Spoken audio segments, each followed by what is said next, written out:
Adrien Broner versus Khabib Allakhverdiev. In my mind, people are overcomplicating this fight somewhat. I think it's going to be pretty easy work for Adrien Broner, and I'm going to tell you why relatively swiftly on this video, because I'm on a tight timescale tonight. Look, Adrien Broner, he's a dislikable guy. People want him to lose. People look for reasons to bet against him. I get that, but let's be honest, he's a very skilled guy, very skilled. He's been fighting in weight classes above and beyond anywhere he's got business. You know, this guy was a sensational fighter at 130, 135 pounds. He stepped up to 147. He's fought guys who are very, very big at the weight. Marcus Maidana, who he fought at 147. Yeah, Marcus Maidana is a very big welterweight these days. He fought Sean Porter at 144. You know, Porter's a guy who probably could be fighting at above 147 as well. Both of those occasions, he's been outgunned by guys who are ruthless, come-forward, aggressive presser fighters who have just been too strong and too physical for him. And he's been outgunned. He's performed with credit on both occasions in the fact that he's actually stayed up for the 12 rounds. He's not got knocked out. And that's largely due to his defensive fundamentals combined with his sort of grit. And, yeah, there's a bit of toughness there. He's got some heart, Adrien Broner. My point is, Broner is, in my eyes, a guy with world-class skills. He's just been fighting divisions that are way too big for him, and he's not been training properly. This fight, he's buried himself away. He hasn't been so vocal in the media. It appears from all the YouTube videos that he's in excellent shape, and he's been training very hard. And he's facing Khabib Allakhverdiev. Khabib Allakhverdiev is a much smaller guy than Sean Porter. He's a much smaller guy than Marcus Maidana.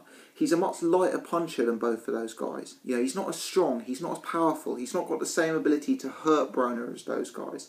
Let's be honest, he got outboxed by, you know, I know it was a controversial fight in some circles, but he got outboxed and outpointed. Some judges had it slightly wide against Jesse Vargas recently. Now, Jesse Vargas is an okay fighter, but let's be honest, he's not at the level that Adrien Broner could be if Broner turns up in shape and ready to roll at 140 pounds. I think Broner's going to be a much, much better fighter at 140. I think his punch resistance is going to be higher. I think he's going to be stronger compared to the other guys in the weight. And I also think he's going to hit harder. Yeah, Broner's a big, big puncher. Don't forget, Broner dropped Sean Porter badly in the last round of their fight. You know, Kell Brook is a very big puncher, and Kell Brook didn't drop Sean Porter. Yeah, Adrien Broner did. I don't rule out Broner stopping Allakhverdiev, but, you know, from what I've seen of Allakhverdiev, which is limited, he's a tough, durable guy. And the way Broner fights, sometimes, you know, a bit less lower output, etc. I think most likely AB wins this fight by wide points margin. I'm guessing 9 rounds to 3. I think his skill set's much higher. I think Allakhverdiev is a lesser opponent than the guys who've been beating him. And I just think he's going to be a much better fighter at 140.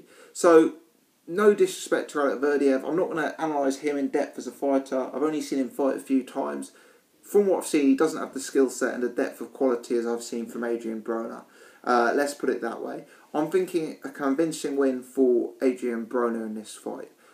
See, as we're rolling, I'll roll on just quickly to Ovill McKenzie rather than doing a separate video on him.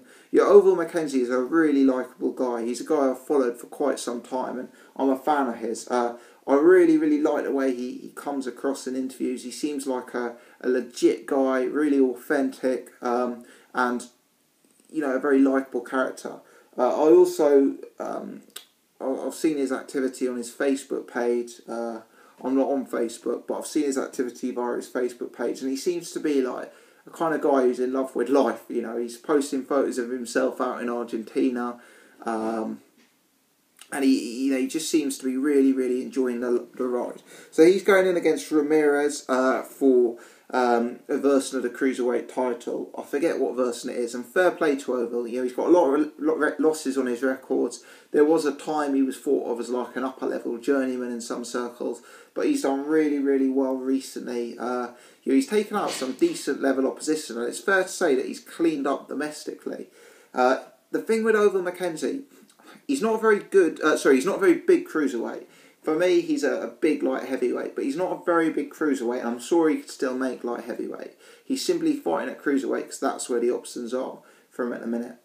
He's also not the most technical of guys, and I do see him fading late in fights. You know, I haven't seen too much of Ramirez, but from what I have seen, possibly a level above Ovill McKenzie technically, and he possibly does a variety of things better than Ovill McKenzie. Again, I'm not going to, just like I did with Allakhverdiev, I'm not going to spend ages whittering on again about Ramirez's style and that sort of thing, because I've seen a limited amount of him fight. What I'd guess is that if this goes 12 rounds, or if it gets to round 9 or 10, you know, Ovill's come in on late notice, etc. It's something that Ramirez is probably going to win if it goes 12 rounds. But Ovill McKenzie, what he carries is legitimate game-changing power. And he's one of these fighters, you get them every so often, where they have one attribute at a top-class level, and the rest of their... Yeah, Ovill McKenzie, if you took away his power, he'd be British level at best in terms of his capability in my eyes. But with his power, we've seen him, you know, change fights in instants, and I think it's fair to say that he's the kind of guy who can hit someone in round 1 and finish the job pretty quickly. And I think that's actually when he's most dangerous. If Ovill McKenzie can come out, land on Ramirez early on in the fight, it could be lights out. Ovill's got that kind of power, and he can literally change the world with a single punch.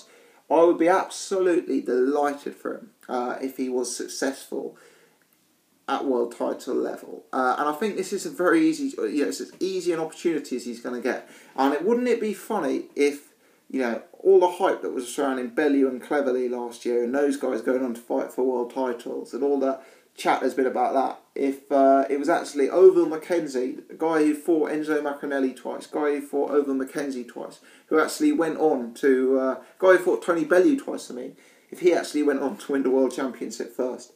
Unfortunately, I've got to pick my head, not my heart. I think he'll probably come up short.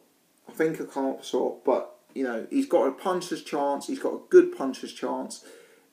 It's the best opportunity to win a world title, and I hope he goes and switches off the lights in the first 3 rounds. But if he doesn't, it could be a long, hard night for him. He's come in on short notice. He is the kind of guy I've seen fade in fights, and I think Ramirez could maybe stop him late. Let me know your thoughts on these two fights. Are you looking forward to them? How do you see them going? Many thanks for watching.